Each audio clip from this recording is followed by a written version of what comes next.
Need to fix the App-V Subsystems64.dll? I'm Sophie Chen, a senior Windows support engineer, and I'll walk you through the professional restoration of this core file. This DLL file is a 64-bit component of Microsoft Application Virtualization. It manages the virtual environment for 64-bit applications, ensuring they can run in isolation while interacting with host system resources. Understanding the file's role is a great start. Now let's look at replacing it. This error typically indicates corruption within the Windows system core. I recommend launching Command Prompt with administrative rights and running sfc scan now to automatically replace missing or compromised files, such as the App-V Subsystems64.dll. Should the file remain missing after a reinstall, we need to ensure that the operating system is forced to re-index its shared library paths.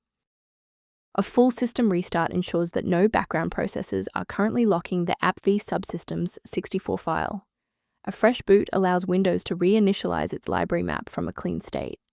Take a second to bookmark this page or hit the like button before restarting. That way, you can easily resume this guide once your system has finished rebooting.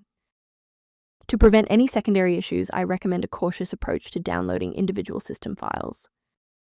If you're attempting to register the App-V Subsystems64.dll yourself, be aware that manual file placement frequently leads to severe software layer conflicts and long-term data corruption. To ensure your environment stays properly configured, a professional diagnostic can help verify that your library references remain intact.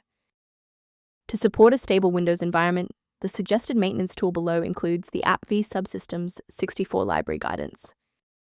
Your feedback is valuable. If this fix got Microsoft Application Virtualization working for you, please like the video and subscribe to stay informed on maintaining a secure environment.